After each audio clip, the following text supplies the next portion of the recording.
Hello, you're watching Eye on Africa here on France 24. I'm Rochelle Harrison-Pless. Good to have you with us. Coming up. I'm innocent until proven guilty. Jacob Zuma leaves court confident and defiant after being charged with corruption. The former South African leader says he's the victim of a political vendetta. Struggling to stay afloat, around 1/3 of Tunisia's small and medium-sized businesses are on the verge of bankruptcy. But the government is hoping that these types of companies will help fill the country's coffers. Our team takes a closer look. Plus, trilateral talks between Sudan, Egypt and Ethiopia hit a brick wall after they failed to agree on issues surrounding a controversial dam the Ethiopians are building along the Nile. First up, South Africa's former President Jacob Zuma has been charged with corruption. An indictment linked to an arms deal made in the 1990s when Zuma was the country's deputy leader. The 75-year-old made a blink-and-you'll-miss-it appearance at the High Court in Durban on Friday morning.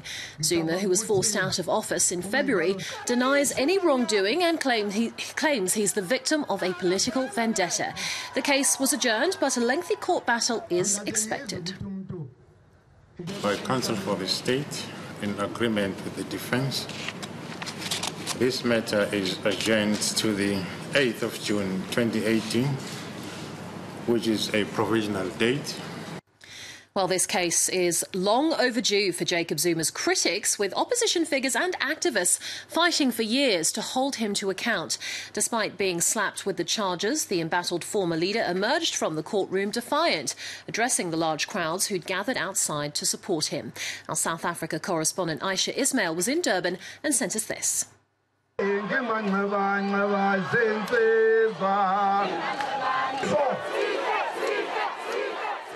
Innocent until proven guilty. This is what former President Jacob Zuma told his supporters after his brief court appearance in the Durban High Court. And those who came to support him say they believe in his innocence and will support him to the end. My president will never convicted. If he is convicted, the former soldiers uprising in this province. It's not because he is guilty.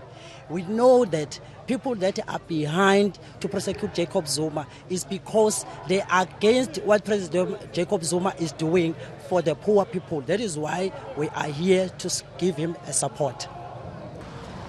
Jacob Zuma faces multiple criminal charges, including fraud, corruption, money laundering and racketeering. And according to South Africa's prosecutors, Jacob Zuma benefited from a €200 million arms deal entered into with the French arms company Thales. Thales is cited in court papers as accused number 2. The case has been postponed to the 8th of June. France 24's Aisha Ismail reporting there. Sierra Leone's new president says his priority is to unite the country.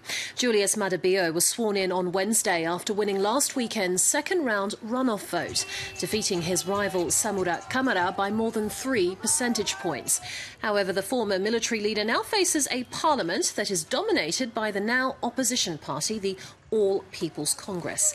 Let's hear from both men. I want to allay the fears of Australians that I'm here for everybody.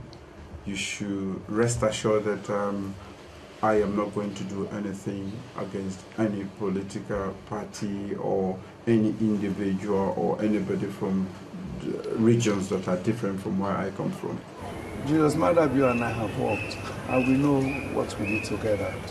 Although it was for 3 months when he was head of state, but also whilst he was deputy, he had a full responsibility to manage the economy, to manage the lives of the people during the war. So I always have a passion for Sierra Leone and to serve Sierra Leone.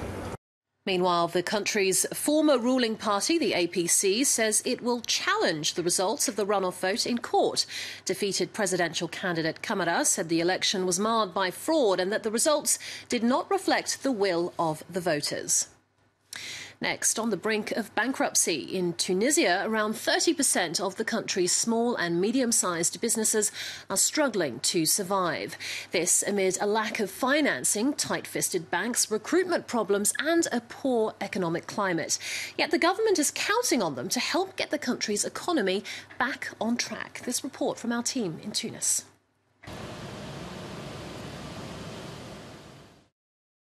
Break time for stretching to relax, and an in-house training center to teach the trade.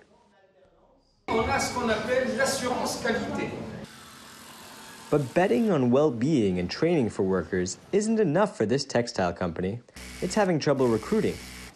Many of Tunisia's 18,600 SMEs are facing a similar challenge. I want to recruit 100 people immediately because I still have capacities and I have a lot of orders, but I'm no longer able to find young people. Unfortunately, young Tunisians don't want to come and work in factories anymore. On top of recruiting challenges, SMEs also face structural and economic problems, particularly when expanding. First, we need to create jobs in Tunisia, but we must also be careful not to lose jobs. And in order not to lose jobs, we need to work on restructuring some companies that have the opportunity to develop but need access to adequate funding to restructure and reorganize as a company on all fronts. Access to financing is another hurdle faced by many businesses. This company designs solar heaters. There's a lot of export demand for their products, but high bank interest rates are holding back expansion.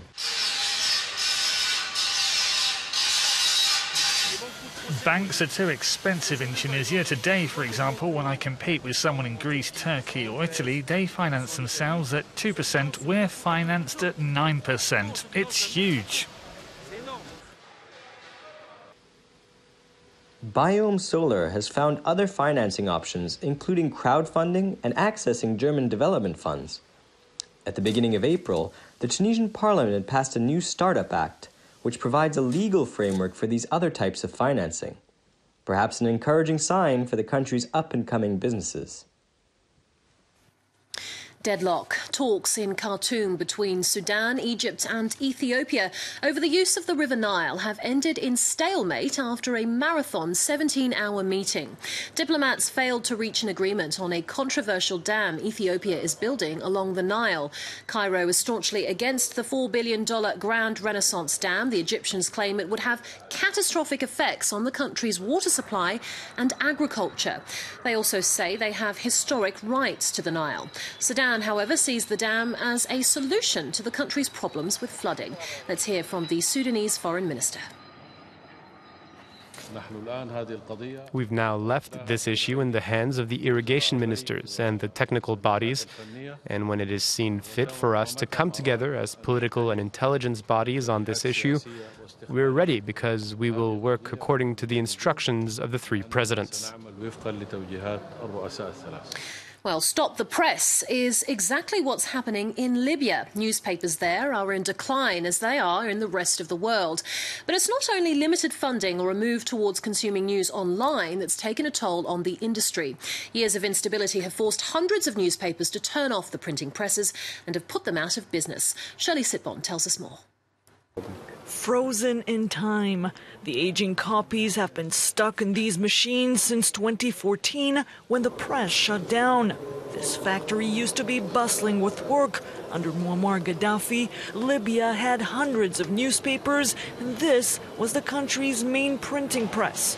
Since then, 600 newspapers have shut down. Others publish only online.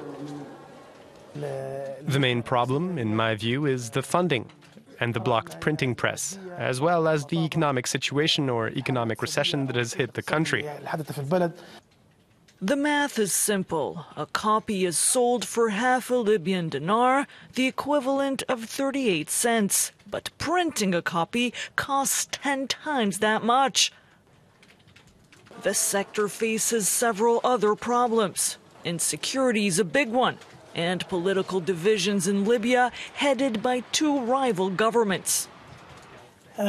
Sharp polarization also impacted the media scene in Libya and has created journalists who are unable to express their opinions freely or with credibility.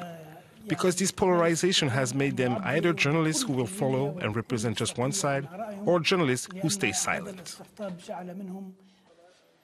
Only 15 newspapers still print, and they can only do so sporadically. Residents get their information wherever they can. Finally, defiance in the face of terror and insecurity. In Mogadishu, some 500 runners took part in a marathon along one of the most dangerous tracks in the world. Friday's event was the first race of its kind in Somalia in 20 years. The country spiralled into unrest after the 1991 ousting of President Siad Barre, sparking 2 decades of conflict. Organisers said staging the marathon is a sign that the city is moving on. Well, stay with us here on France 24. Lots more news coming up.